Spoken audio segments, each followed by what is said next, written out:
जय हिंद प्यारे विद्यार्थियों। किसी ने सच ही कहा है, इन हाथों की लकीरों पर कभी विश्वास मत करना। इन हाथों की लकीरों पर कभी विश्वास मत करना कि नसीब तो उनके भी होते हैं जिनके हाथ नहीं होते। प्यारे विद्यार्थियों, अब इस कहावत को सच करने का वक्त आ गया है।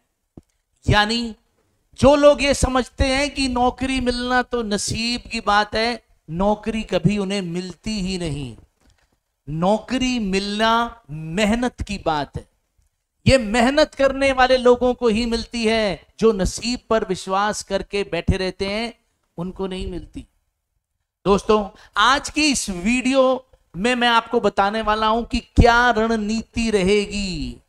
जैसे एक डूबते हुए इंसान को सिर्फ सांस चाहिए, उसे सांस के अलावा और कुछ नहीं चाहिए, वैसे ही अगर आप लोगों को ये नौकरी चाहिए तो आपके दिमाग में पढ़ाई के अलावा और कुछ नहीं आना चाहिए, और कुछ भी नहीं आना चाहिए। और ये सारा का सारा खेल सोच का है, विल पावर का है। जो लोग सोचते हैं कि क्या पता देख लेते हैं तैयारी करके, क्या पता हो ही जाए, उनका होएगा ही नहीं। और वो लोग जो ये सोच के बैठे हैं कि बस मुझे ये नौकरी चाहिए, मैं तैयारी करूंगा। दुनिया अगर 10 घंटे पढ़ रही है तो आपको कितने घंटे पढ़ना पड़ेगा? आपको 15 घंटे पढ़ना पड़ेगा, आपको 18 घंटे पढ़ना पड़ेगा। अगर जितना दुनिया पढ़ रही है, अगर आप भी उतना ही पढ़ोगे तो कैसे आप इमेजिन कर सकते हो कि आपका सिलेक्शन हो जाए? अगर दुनिया सिलेबस एक बार करेगी, आपको 3 बार करना पड़ेगा। सो गाइज, मैं आपको बताऊंगा मैथ्स में क्या टाइम देना है, रीजनिंग में क्या टाइम देना है, जीके जीएस में क्या टाइम देना है, जिससे कि आपके मार्क्स 80+ आए। लेकिन सोचा जाए तो मैं कैसे बता सकता हूं? मुझे कैसे पता है कि एक इंसान की मैथ्स कितनी अच्छी है, एक इंसान की रीजनिंग कितनी अच्छी है, उसकी जीके या जीएस की तैयारी पहले से कितनी अच्छी है? सो गाइज, ये स्ट्रेटजी आपको ही बनानी पड़ेगी। मैं सिर्फ आपको आज रणनीति यह बताऊंगा कि आपको अपने टाइम को अब इस्तेमाल कैसे करना है।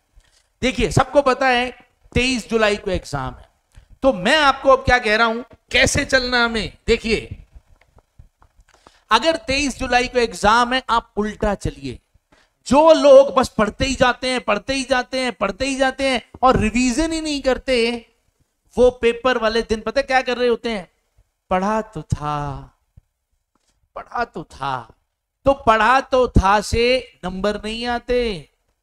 आपकी स्टडी का लेवल वही होना चाहिए कि जो आपने पढ़ लिया वो याद भी करना है, और याद इस लेवल का करना है कि वो लोहे पर लकीर होनी चाहिए। जो आपने पढ़ लिया और अगर वो एग्जाम में आ गया तो वो 100% सही ही होना चाहिए। आपका जवाब 100% सही होना चाहिए। सो गाइज, कितने दिन अब आपके पास बचे हैं, कितने घंटे अब आपके पास बचे हैं, और आपने उन बचे हुए आवर्स का कैसे सही यूटिलाइजेशन करना है, ध्यान से सीख लीजिए।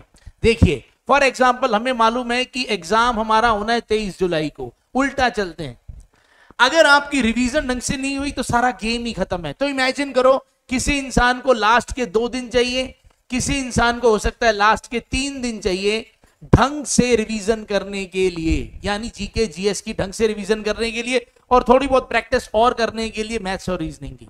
तो आपको ये जो 2-3 दिन है, ये तो आप माइनस ही कर दीजिए। अब जो बचे हुए दिन है, उसमें आपके पास जो ज्यादा से ज्यादा जो घंटे आप निकाल सकते हो पढ़ने के लिए, क्योंकि हर इंसान का एक सिस्टम है, कोई पार्ट टाइम जॉब भी कर रहा है, किसी को और भी कोई काम कर रहे हैं, तो आप अपने जो आप कह सकते हैं ना, जो वर्किंग आवर्स है, यानी जो आवर्स, वो घंटे जिनमें आप पढ़ सकते हो, जो पोटेंशियल आपका है, आप उसको कैलकुलेट करो कि मेरा पोटेंशियल कितना है, मैं अपने दिन में कितने घंटे निकाल सकता हूं पढ़ने के लिए, और आपको ज्यादा से ज्यादा निकालने, ज्यादा से ज्यादा निकालने। अब उसके बाद आपको अपनी स्ट्रेंथ और वीकनेस के हिसाब से हर टॉपिक के आगे आप आवर्स लिखिए। आपको पता होना चाहिए कि रीजनिंग के इस टॉपिक पे मेरी कमांड बहुत अच्छी है, मेरे को इसको बहुत ज्यादा टाइम देने की जरूरत नहीं है। जब मैं मॉक टेस्ट वगैरह लगाऊंगा तो ये बीच में कवर हो जाएगा। आपको लगता है कि मेरा ये टॉपिक मेरी कमजोरी है, इस टॉपिक पे मेरा अभी हाथ तंग है, उस टॉपिक को थोड़ा टाइम ज्यादा दीजिए, क्योंकि ऐसा तो हो ही नहीं सकता कि एक इंसान सारे के सारे लोगों का मैथ्स का, रीजनिंग का और जीके जीएस का लेवल एक ही हो। सो गाइज, दुनिया की नहीं सुननी, आप अपना दिमाग लगाओ। पहले पूरे 2-3 घंटे 4 घंटे, अगर हो सके तो ज्यादा टाइम भी आप पहले प्लानिंग पे लगाओ कि मुझे किस टॉपिक पे कितना टाइम देना है। और टाइम देते वक्त आपको तीनों ही चीजें माइंड में ध्यान रखनी है कि अगर उस टॉपिक के अंदर पहले आपको कॉन्सेप्ट पढ़ना है तो कॉन्सेप्ट पे कितना टाइम लगेगा, अगर उसकी प्रैक्टिस करनी है तो प्रैक्टिस पे कितना टाइम लगेगा, अगर उसकी रिवीजन करनी है तो फिर रिवीजन पे कितना टाइम लगेगा। ये सारा टाइम आपको कैलकुलेट करना है कि मुझे इस टॉपिक पे इतना टाइम चाहिए। और इसी तरीके से जब आप ये कैलकुलेशन करेंगे, और ये कैलकुलेशन आपको फिर बता रहा हूं, ये कैलकुलेशन आपको अपनी स्ट्रेंथ्स और वीकनेस के हिसाब से करनी है। जितने घंटे आपके पास बचे हैं उसके हिसाब से करनी है। तो जब आप ये कैलकुलेशन कर लेंगे, देखो इसमें चाहे टाइम लगेगा, और मैं सही बताऊंगा 90% बच्चा ये कैलकुलेशन नहीं करता। 90% बच्चा बस सिलेबस उठाता है और बस लग जाता है कि मेरे को तो करना है। अरे यार, उसका क्या फायदा कि आपका सिलेबस एक बार हुआ, रिवीजन का आपको पूरा टाइम ही नहीं मिला, और एग्जाम के अंदर वही हाल हो रहा है, पढ़ा तो सब कुछ है पर आ नहीं रहा, पढ़ा तो सब कुछ है पर आ नहीं रहा। तो आपको प्रॉपर टाइम देना है, आपको प्रॉपर टाइम देना है मॉक टेस्ट के लिए, कि एक दिन में अगर आप एक मॉक टेस्ट लगा रहे हो या 2 दिन में आप एक मॉक टेस्ट लगा रहे हो, मेरी राय मानो तो हर दिन मॉक टेस्ट लगाने की जरूरत नहीं है। ज्यादा टाइम आपको एक बार चीजें गेन करने में लगाना है। मॉक टेस्ट आप 2 दिन में भी एक बार लगाओगे चलेगा, और उसके बाद उसका एनालिसिस जरूर करना है कि मेरा क्या टॉपिक वीक आ रहा है, अभी भी मुझे कहां मेहनत करने की जरूरत है, एनालिसिस जरूर करना है। अब एक और इंपॉर्टेंट बात, ये चीजें तो आपको ही अपने हिसाब से सेट करनी पड़ेगी, किस टॉपिक पे क्या टाइम देना है, टोटल कैलकुलेट करो और उस हिसाब से उसको एडजस्ट करो और लगो। अब बहुत सारे बच्चे ऐसे होते हैं जिनको जीके जीएस बोरिंग लगती है, किसी को कोई सब्जेक्ट बोरिंग लगता है। ध्यान से सुनो, जिस टाइम आप पढ़ना स्टार्ट करते हो, जिस टाइम आप मतलब दिन में फर्स्ट टाइम जब पढ़ना स्टार्ट करते हो, जब आपकी एनर्जी का लेवल सबसे ज्यादा होता है ना, वो टाइम आप उस टॉपिक को दो जो आपको लगता है बोरिंग, वो टॉपिक को करो सबसे पहले स्टार्ट। और जिस टाइम आपको लगता है कि ये टाइम मेरा खराब होता है, इस टाइम मेरे को नींद आती है, उस टाइम आप करो सबसे इंटरेस्टिंग टॉपिक। सो गाइस, सबसे इंपॉर्टेंट बात यही है कि हमें खुद ही नहीं पता होता कि हमारी बॉडी, हमारी फिजियोलॉजी कब सही काम करती है। तो आपको जानना पड़ेगा कि आपकी बॉडी को कब नींद आती है, आपकी बॉडी को कब आपकी बॉडी फुल्ली एनर्जेटिक महसूस करती है, उसी हिसाब से आपको अपनी टाइमिंग सेट करनी पड़ेगी। तो एक और इंपॉर्टेंट बात, अब जैसे मैंने आपको कहा, जैसे आपको सबको पता है कि अभी जो आपका एग्जाम है उसके अंदर मैथ्स आने वाली है 15 मार्क्स की, ठीक है, रीजनिंग आने वाली है 35 मार्क्स की, ठीक है, रीजनिंग आने वाली है 35 मार्क्स की, और जीके जीएस का पोर्शन रहने वाला है 50 मार्क्स का। सो गाइस, सबसे इंपॉर्टेंट बात यह है कि ये जो 2 पोर्शन है ना, ये जो 50 मार्क्स हैं, इसके अंदर तो आपके पास गुंजाइश है ही नहीं 45 से नीचे लाने की। ये 2 एरियाज ऐसे हैं जिसके अंदर लेवल, जो क्वेश्चंस का लेवल है वो बहुत ज्यादा हाई नहीं आता। चांसेस यही हैं हर बच्चा, मतलब जिसका भी सिलेक्शन जो मन बना रहा है ना, वो 45 के स्कोर को एम कर रहा है, टारगेट कर रहा है। तो आपको भी हर हालत में इन दोनों टॉपिक्स, इन दोनों सब्जेक्ट्स के अंदर 45 से नीचे का तो सोचना ही नहीं है, ठीक है ना। बिल्कुल ढंग से तैयारी करनी है, ढंग से प्रैक्टिस सेट लगाने हैं। देखो, जो भी टॉपिक आप कवर कर रहे हो ना, उसके बाद आपको उसके PYQs यानी जो प्रीवियस ईयर्स के जो क्वेश्चंस हैं, अब आपने एक टॉपिक पढ़ लिया, अब आप चेक तो करो कि आपके, अब आपने जो पढ़ा है वो ऐसा अगर एग्जाम में आता है, प्रीवियस ईयर्स में आ रहे हैं, तो आपसे वो हो भी रहे हैं कि नहीं। और गाइस, हमने जो स्टडी मटेरियल तैयार किया है, हम जो स्टडी मटेरियल बता रहे हैं ना, उसके अंदर हमने एग्जैक्टली टॉपिक वाइज ये सिस्टम बनाया है कि अगर एक टॉपिक आपने कवर कर लिया है, तो अब आप अगर उसके ऊपर बेस्ड MCQs करना चाह रहे हो जो प्रीवियस ईयर्स में आए हैं, तो आप देखो कि क्या अब वो आपसे हो रहे हैं, ठीक है।